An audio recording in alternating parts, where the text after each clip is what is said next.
Y entonces, como yo tengo un montón de preguntas y de reflexiones que quería plantearle a Ollanta Humala, y él no me deja porque no viene, porque no tiene la tolerancia, la cortesía, la civilidad de venir a un programa como El Francotirador, yo no quiero quedarme callado.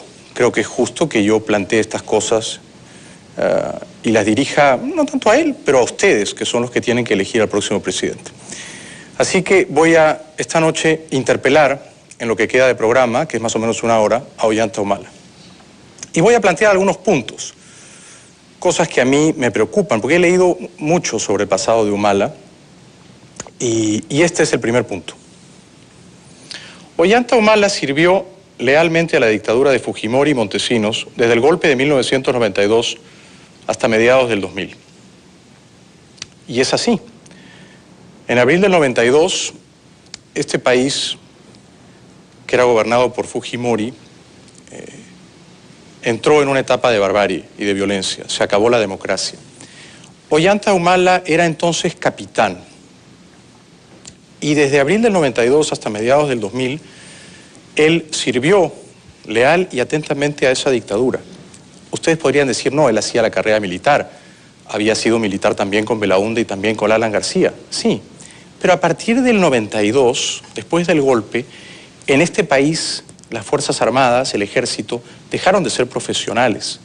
Las Fuerzas Armadas eran casi un partido político al servicio de Fujimori. Y por lo tanto, los militares en actividad que se prestaron a seguir sirviendo ese plan siniestro y que cometieron violaciones de los derechos humanos, fueron cómplices, fueron aliados de Fujimori y de Montesinos. ¿Algún militar en actividad podía ignorar que esas Fuerzas Armadas, que ese ejército, eran controlados, corrompidos y prostituidos por Montesinos? No, ninguno. Y Humala hizo carrera en ese ejército. Fue siendo ascendido por generales montesinistas. Sirvió a esos generales. Y Humala, por lo tanto, fue un cómplice y un aliado de la dictadura de Fujimori y de Montesinos. Fue un peón, un alfil de esa dictadura. Durante esos largos 8 años, él no movió un dedo contra Fujimori ni Montesinos, ni se pronunció contra ellos, y eso me lleva al segundo punto. Ollanta Humala nunca protestó por los crímenes de la dictadura de Fujimori y Montesinos entre abril del 92 y mediados del 2000. En efecto, ¿protestó por el golpe? No. ¿Protestó por la matanza de la Cantuta? No. ¿Por la de Barrios Altos? No. ¿Por Leonor La Rosa? No dijo nada. ¿Por los espionajes telefónicos? Ni una palabra. ¿Por la multitud de fraudes que perpetró la dictadura de Fujimori? Nada. Él seguía sirviendo lealmente a esa dictadura, como el capitán Carlos, Madre Mía, en los siguientes puestos militares que ocupó, de modo que es perfectamente legítimo decir que Ollanta Humala no tuvo las convicciones democráticas ni el coraje cívico para apartarse de un ejército que había sido pervertido, corrompido por Fujimori y por Montesinos. Si él hubiera dicho, yo no quiero ser parte de ese ejército inmundo y yo no quiero ser parte de esa dictadura, se hubiera retirado, lo que nos lleva al tercer punto. Después del golpe del 92, 20 militares en actividad, en realidad fueron 21, creo, Jimé, entre ellos un capitán, se levantaron en defensa de la democracia. Ollanta Humala, que era capitán, no estuvo entre ellos. En efecto, ustedes se acuerdan, 13 de noviembre del año 92, Jaime Salinas Sedó y 20 oficiales más, militares en actividad, como Humala entonces, entre ellos algunos mayores, 3 mayores, un capitán, se sublevaron contra ese régimen corrupto, contra esa mafia de Fujimori y Montesinos, en defensa de la democracia y la legalidad. ¿Estuvo entre ellos Humala? No, ni una palabra. Siguió sirviendo como militar a esa dictadura cívico-militar. Y después hubo otros militares dignos, valientes, corajudos, el general Rodolfo Robles, el general Arciniegas, que también se levantaron contra la dictadura. ¿Se levantó Ollanta Humala? No, no se levantó. Se levantó el 29 de octubre del 2000, cuando esa dictadura ya no existía, cuando esa dictadura había colapsado, se había desplomado, no había ningún peligro. Fujimori estaba como loco buscando a Montesinos, Montesinos se estaba escapando. Se levantó el mismo día, 29 de octubre del 2000, que se escapó Montesinos en el Carisma, después de hacer un montón de llamadas telefónicas del yate Carisma por teléfono satelital al cuartel general Locumba en Moquegua, donde Ollanta Humala era nada menos que comandante. Sospechosa casualidad. Siguiente punto. El gobierno de Toledo le pagó $270.459 a Ollanta Humala los años 2003 y 2004.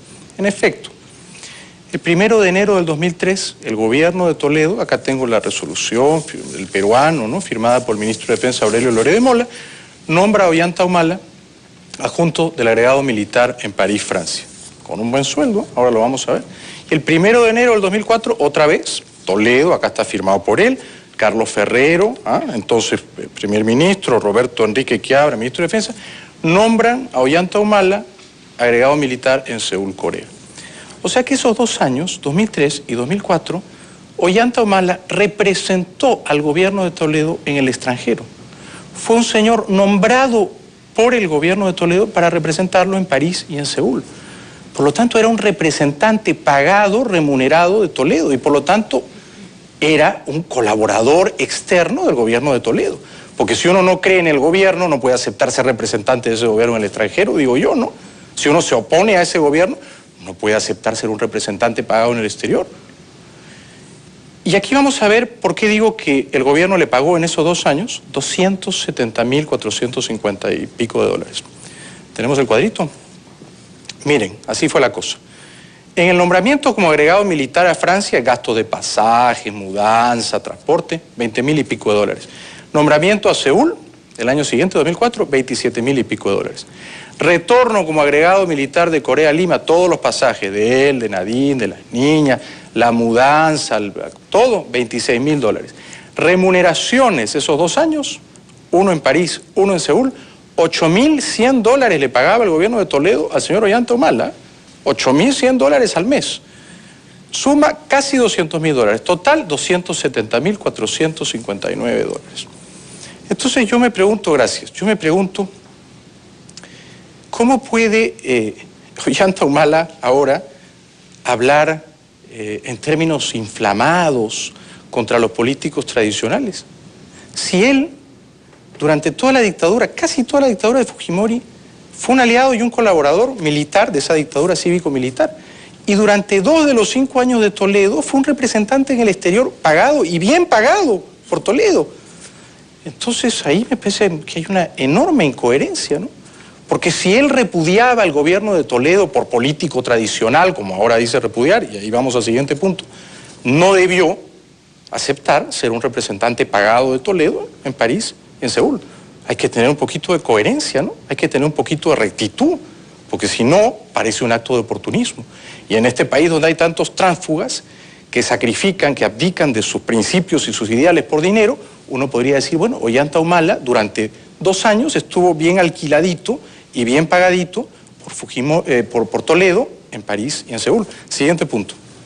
El 18 de octubre del 2004, mientras Ollanta Humala cobraba en Seúl 8.000 dólares al mes al gobierno de Toledo, el periódico Ollanta, que dicho sea de paso lleva su nombre, no creo que mucha gente en el Perú se llame Ollanta, ¿no, Jimé? Tituló, no todavía en todo caso, tituló en primera página: pena de muerte para el traidor Toledo, presidente de todos los chilenos. Vamos a ver eso, porque es divertido, ¿eh? Miren ustedes. No solamente Ollanta Humala aceptó ser un representante pagado y bien pagado del gobierno de Toledo en el exterior, sino que además, al mismo tiempo que Toledo le estaba pagando, porque en octubre del 2004 él era agregado militar en Seúl, bien pagado. En octubre del 2004 había un periódico, vamos a decir mejor las cosas, un pasquín, impreso y distribuido por todo el Perú por su hermano Antauro, que se llamaba, ¿cómo se llamaba? Acá está, mírenlo, Ollanta. No se llamaba Tahuantinsuyo, Ollantaytambo, Antauro, Isaac, Elena, Ulises. No, se llamaba Ollanta, ¿no? Esto era parte de la campaña presidencial de Ollanta Humala, que estaba trabajando activamente su hermano Antauro. ¿Y qué dice el titular? Acá está, ¿se alcanza a leer o no? Pena de muerte para el traidor Toledo, presidente de todos los chilenos, Perú, colonia de Chile. Bueno, a mí eso me parece un acto de maravillosa duplicidad moral, ¿no? al mismo tiempo cobrarle $8.000 a Toledo y en un periódico que lleva tu nombre pedir que maten a Toledo. Bueno, a mí eso francamente me parece indigno. Ambas cosas, ambas, una más que la otra, desde luego. Pedir la muerte, el fusilamiento de un presidente legítimo, es una barbaridad, es una incitación a la violencia, es un acto completamente inaceptable, es un delito, es una apología de la violencia, es un llamado al magnicidio. Pero además este señor está siendo pagado por Toledo. Bueno, a mí francamente eso me parece repugnante. Siguiente punto. Enero del 2005, BBC le pregunta a Ollanta Humala si apoya el asalto a la comisaría de Andahuaylas perpetrado por su hermano Antauro. Ollanta responde: la población tiene derecho a la insurgencia popular. Apoyo al movimiento etnocacerista de Antauro Humala y a cualquier movimiento que haga uso de ese derecho. Bueno, ahí está claro, ¿no? Él no condenó entonces, como condena ahora, ese acto de barbarie, ese acto cobarde, porque esos pobres 4 policías de Andahuaylas, señores, señoras, que murieron asesinados por las huestes bárbaras de Antauro Humala, no tenían la culpa de nada. Eran unos pobres policías, humildes, valerosos, que entregaron sus vidas en nombre de la democracia y la legalidad que estos hermanos Humala hace año y pocos meses querían destruir. Siguiente punto. Abril del 2005, menos de un año, lo mismo. Ollanta Humala declara: es probable que el pueblo dé un golpe de Estado de masas para sacar a Toledo. Yo apoyo una situación de ese tipo. No mucho más que decir, lo que acabo de decir. Una prueba más, una declaración más que confirma, que ratifica, que corrobora que Ollanta Humala no es un demócrata. Si ustedes quieren creerle, magnífico. Yo respeto ese optimismo, ese acto de fe en el futuro. Yo no le creo, porque todas estas declaraciones son indignas de un demócrata. Y él estaba pidiendo entonces, lo mismo que Antauro en el periódico Ollanta, sublevación popular, tomar las calles, echar a Toledo, derramar sangre, votar, fusilar, linchar al usurpador. ¿Ese es el lenguaje de un demócrata? En mi opinión, no. Y aquí terminamos. Después